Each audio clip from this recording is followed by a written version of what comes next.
અમેરિકામાં નસીબ અજમાવવા ગયેલા એક યુવાનની નાનકડી વાતે આખા અમેરિકાના રાજકારણમાં આગ લગાવી દીધી છે।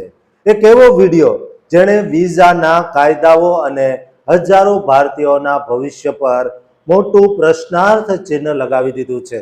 શું H-1B વિઝા ખરેખર એક કૌભાંડ છે?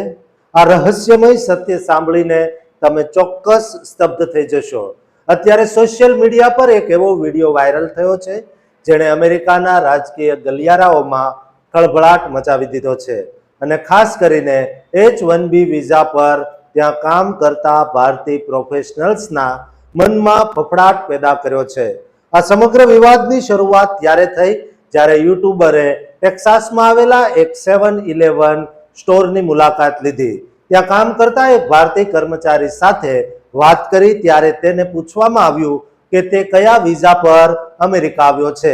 ત્યારે તે કર્મચારીએ દાવો કર્યો કે તે H-1B વિઝા પર ત્યાં છે, જે સામાન્ય રીતે માત્ર ઉચ્ચ કૌશલ્ય ધરાવતા નિષ્ણાતો માટે જ આરક્ષિત હોય છે।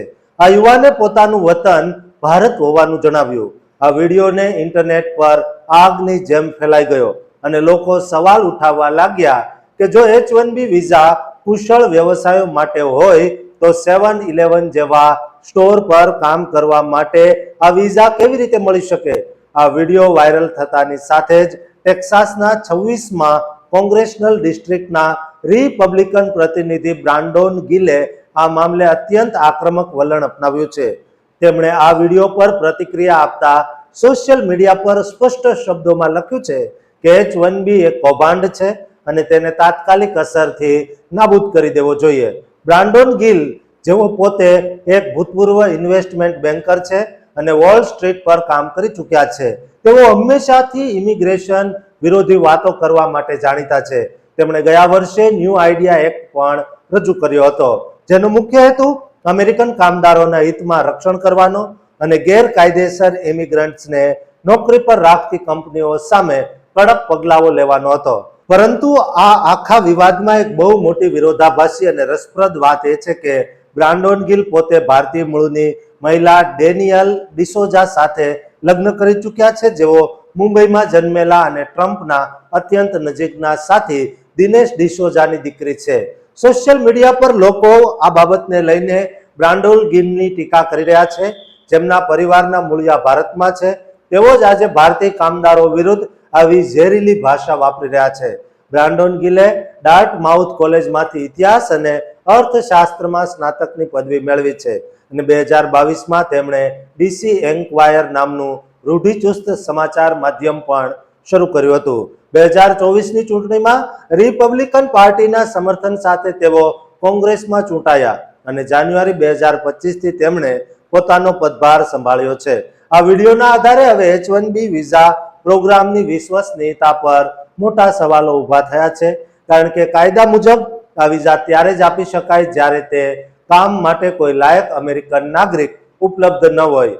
અત્યારે અમેરિકામાં વસતા લાખો ભારતીય IT પ્રોફેશનલ્સ અને અન્ય નિષ્ણાતો જેઓ ખરેખર મહેનત કરીને અમેરિકાના અર્થતંત્રમાં ફાળો આપી રહ્યા છે, તેમના માટે આ સમાચાર બહુ ચિંતાજનક છે, કારણ કે એક વ્યક્તિના દાવા અને તેના વાયરલ વિડીયોના કારણે આખી સિસ્ટમને કૌભાંડ ગણાવવી એ યોગ્ય નથી। બ્રાન્ડોન ગિલના આ નિવેદને અમેરિકામાં ઇમિગ્રેશન પોલિસી પર ચાલતી ચર્ચાને ફરી એકવાર ગરમ કરી દીધી છે અને જો ભવિષ્યમાં આ પ્રોગ્રામમાં કોઈ મોટા ફેરફાર કરવામાં આવશે તો તેની સૌથી વધુ અને માઠી અસર ભારતીય સમાજ પર પડશે।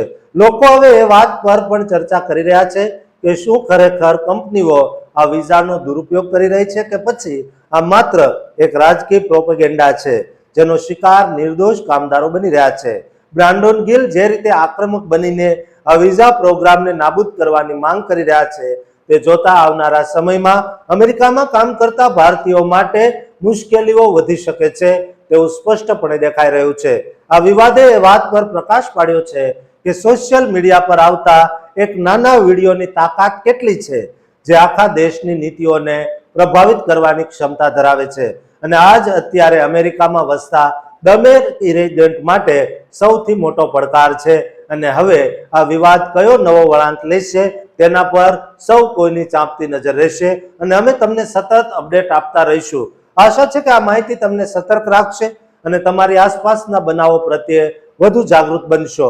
આ કિસ્સો ફરી એકવાર સાબિત કરે છે કે દુનિયામાં ગમે ત્યાં હોઈએ પણ આપણી એક નાનકડી ભૂલ આખા સમાજના સન્માન અને સુરક્ષાને જોખમમાં મૂકી શકે છે.